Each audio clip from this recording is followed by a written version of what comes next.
whiskey lovers, and welcome to another one of Mark's Whiskey Ramblings. We're still in France. We're at Lassay Les Chateaux, which means we're very near to this beautiful medieval castle. We've just visited this.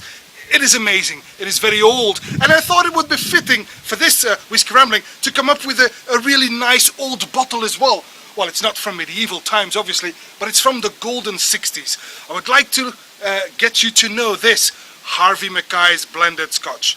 Now, there's not a whole lot you can find on this Harvey Mackay blended Scotch. All I know is that this is a bottling from the 60s or the 70s of last century.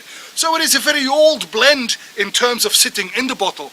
Unfortunately, I do not know what the composition of the blend is, so I have no idea if it's old whiskey in there, yes or no. All I know is that it must be younger than 8 years old, because there is in fact also a Harvey Mackay 8-year-old still out there. There's even a bottle that has an ABV of 37.5%, which is a bit of amazing because that is strange. It's below the minimum required of 40% ABV. But anyway, let's move on with this one. This, well, I would like to say I could tell you some more things about this Harvey Mackay's, but I can't. I really can't.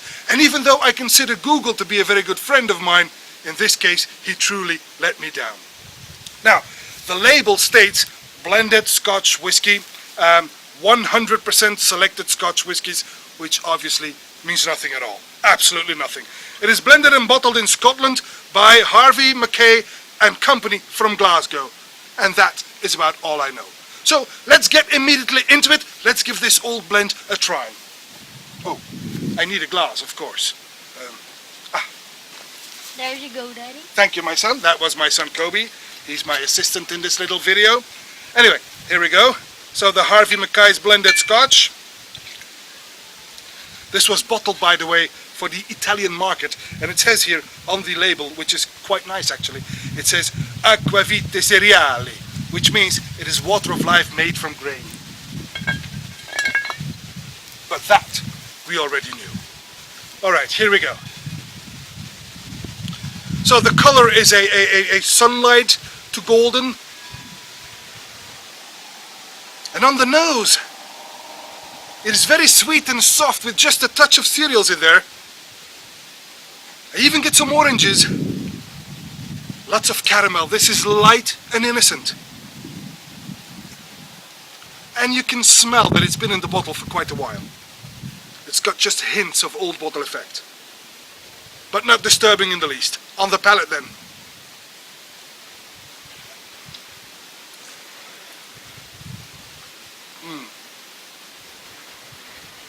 It's rather creamy, and it delivers exactly what the nose promises. Light again, some oranges, loads of vanilla, honey sweet, but again, light and very, very quaffable indeed. The finish,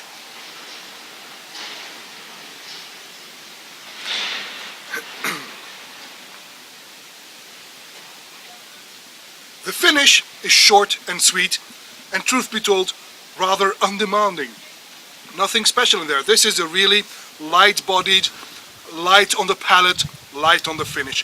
All in all, a very innocent but very quaffable blend.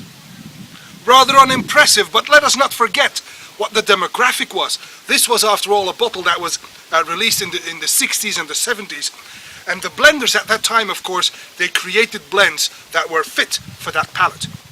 So even though today we are not really impressed with this sort of blend, if you look at it in its time frame, in that context, this blend has done exactly what it is supposed to do. That is, deliver taste without being overly demanding. It's hard to find these days, but then probably not worth seeking out anyway, except maybe for being a bit of a history in a glass. Liquid history. And that's it for this Whiskey Rambling, and I hope to see you again at one of Mark's Whiskey Ramblings real soon. Until then, may the malt be with you. Bye bye.